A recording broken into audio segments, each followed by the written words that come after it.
एक पत्थर की मूर्ति मंदिर के अंदर होती है, एक पत्थर मार्बल जमीन पे लगा होता है। मार्बल की मूर्ति मंदिर के अंदर गए हो ना, शंकर जी के मंदिर, पार्वती जी की मूर्ति क्या की होती है? मार्बल की।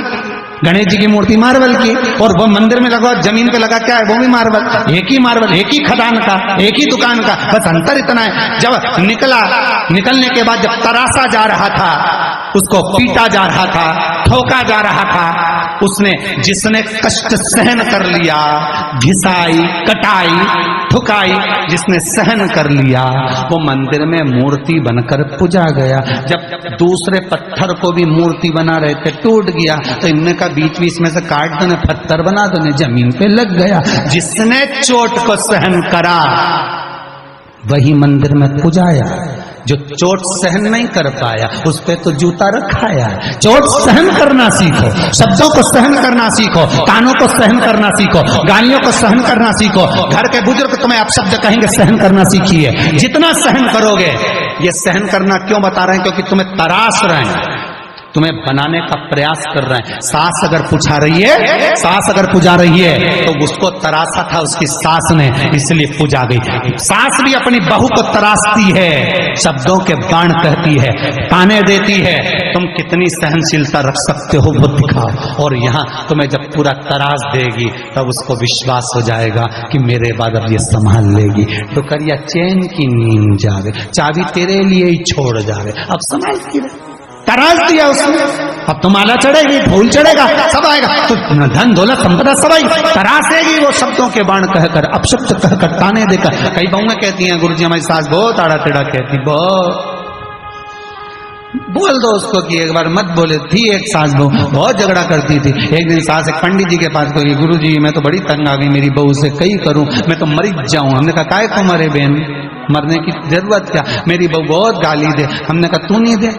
तो हमने कहा तू कुछ भी नहीं बोले। कुछ भी नहीं, बिल्कुल मैं तो चुप रहूं। तो मैंने कहा चुप रहे तो एक काम कर, तेरी बहू को 10 दिन में सही कर दूं। ले इतनी बड़ी एक अंदर से सुपारी मंगवाई, मंगरोल सुपारी इतनी बड़ी, कह दी ये 10 दिन तक तेरे मुंडे में रखना, बस खाने का टाइम निकालना, इसके सिवा मत निकालना।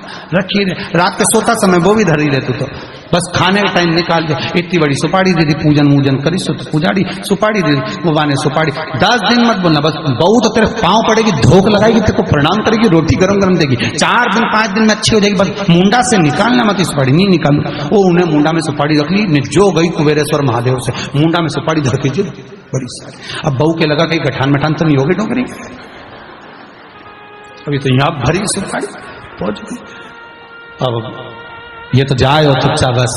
अब बहू ने कोई सब्जी मब्जी ज्यादा बना दी होगी, वो फेंकने चली गई, ज्यादा बन गया खाना। तो इसको गुस्सा तो खूब आया, पर मुंडा में तो सुपारी उसी को कतर रही। हम सुपारी भी बड़ी साली पेटी कतर रही अंदर से, गुस्सा तो खूब आया। एक दिन निकल गया, दूसरा दिन अब बेटी बहू ने पूछा क्या बनाऊं,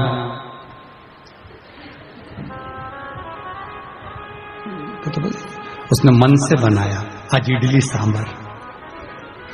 और डोकरी तो खाती नहीं थी इडली सांभर, इसे पसंद, और उन्हें तो सब निपटा गई जोरदार। और सब बना के मम्मी के कमरे में लाके इडली सांभर बनाया, मम्मी रखा है तुम्हारा, खा लो। अब सास ने बोला था खाए, जब ही मुंडा से निकाली, चल गई वो के मारे से खाना कर खाई। फिर मुंडा में सुपारी रख ली। 3 दिन 2 दिन तक बहू ने अपशब्द भी कहे, ताने भी दिए, बोली भी खूब बोली, पति को भी बोली, जो बोलना था बोला था। अभी बोली तो कुछ नहीं, क्योंकि इसको गुस्सा है तो सुपारी कतर ले बस। 4 दिन निकल गए, बहू को लगा कि मेरी सास को बुरा लग गया कि मैं सवेरे लेट उठती हूँ 8:30 बजे तक। तो आज बेचारी सवेरे उठ गई 6:30 बजे, झाड़ू माड़ू लगा लोगों के। मम्मी के कमरे में जाकर देखा तो मम्मी तो सो रही थी, लेटी थी। उठ के उसने, क्योंकि सास को मालूम है उठेगी 8:30 बजे तक, तुम्हें 6:30 मैं को जल्दी उठू 7 बजे उठू। तो वो उठा के पोछा मोछा झाड़ू लगा लोगों के। और आज तो सवेरे ठाकुर जी की सेवा पूजन करके डोकरी के घर में कमरा में चाय ले गई। डोकरिया के मालूम पड़ा सियोर वाला महाराज ने जरूर कुछ करा। अब इनके कई मालूम कि सुपारी मुंडा में, चुप क्या बोले रखिए। सास को लगा काम कर गई सुपारी, बहु सुधर गई, चाय लिया इतना साल में नहीं लिया, झाड़ू भी लगा लिया, भंसारा छोड़ गई सुबह से। दोनों के खुश, अब वो भी खुश ये भी खुश, दोनों खुश। निकलते निकलते 8 दिन निकल गए। अब तो बहुत तेल लगा दे, सास के लाव में लगा दे, मुंडा में सुपारी। अब तो मन में आ रहा कि सुपारी निकाल के फेंक दूं, पर 10 दिन की है, दवाई तो पूरी रखना, 10 दिन। खूब प्रेम से। अब बहू ने कहा मम्मी मैं गाड़ी चलाना सीख गई, चलो पीछे बैठो, मैं तुमको बाजार घुमा ला। हड़ताली का ती जा रही है तो साड़ी माड़ी दिलाई, साड़ी माड़ी दिलाई, लोग भुरा के और लाई गई सब आ गई।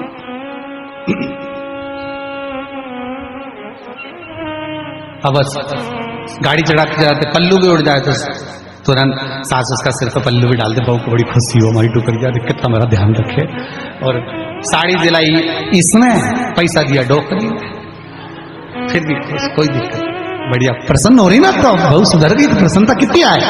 10 दिन निकला, सीधे महाराज जी के पास पहुंची। सुपारी जी गुरु जी बड़ी कृपा हुई, हमारी बहू तो 5वें दिन ही सुधर गई थी। महाराज जी बोले बहू नहीं सुधरी, तू सुधर। मुंडा से बोलना कम कर दे, नहीं तो आधी लड़ाई तो खत्म। पर खाया बिना रह जाऊं, ये देखो मैं तो बोला ही नहीं, तुम पहले बोल दिए, बोला बिना नहीं। बात तो यही अड़ी नहीं, दिक्कत तो यही अड़ी है कि महाराज ही नहीं बोल पा रहे, हम तुम पहले खाया बिना रह जाऊं पर बोला बिना नहीं बोला। बोलने में तो लड़ाई, बोले ही नहीं। क्या किसको रोइए, चादर तान के सोइए, आग लगे बस्ती में अपन रहो मस्ती, चकाचक रहिए। किसके लिए रहोगे, किसके लिए कहोगे, मस्त। पार्वती मैया जब मैनावती मैया से जब जिद करी तो मैनावती मैया पार्वती जी को लेकर पितरों के घर गई। बहुत ध्यान देना इस कथा पर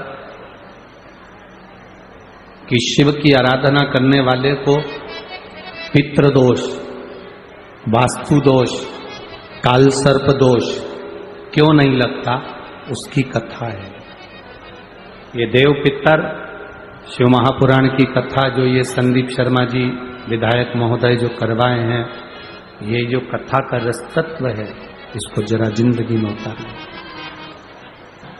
अपने जीवन में उतारिए। पार्वती मैया पहुंच गई, मैनावती के साथ पितृ लोग।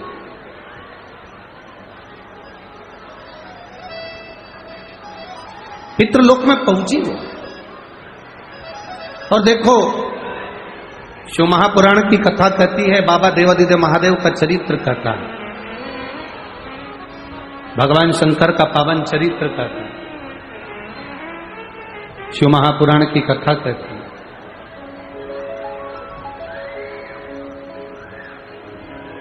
वास्तु वालों के कहने से आपने घर बदल कर देख लिया, शांति आई कि नहीं आई वो तुम्हें मालूम। किसी ने कहा हमारे घर में बहुत अशांति है, बहुत तकलीफ है गुरुजी, बहुत तकलीफ।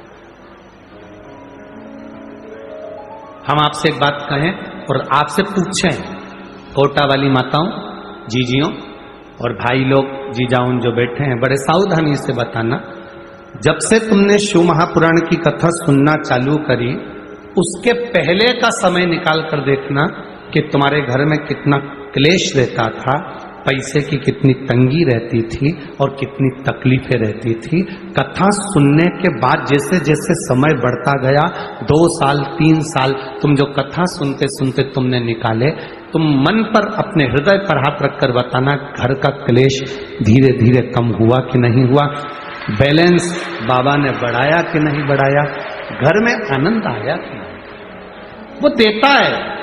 कल कथा में कहा था, देवता देते हैं पल्ला झाड़ कर, महादेव देता है छप्पड़ फाड़ कर। वो देता है महादेव। आपने किसी ने कहा कि वास्तु दोष है, कमरा बदला, रूम बदला, सोने की दिशा बदली, सीढ़ियां बदली, वॉशरूम बदला, रसोई घर बदला। फिर किसी ने कहा तुम्हारी दुकान नहीं चल रही, दुकान में दोष है, दुकान बदली, काम बदला, सामान बदला, दिशा बदली, फिर किसी ने कहा कि तुम्हारी गाड़ी के कारण तुम्हें तकलीफ है, गाड़ी बदल के देख ली। फिर किसी ने कहा कि तुम्हारे ऊपर किसी ने कर रखा है, तो विद्या करवा के देख ली।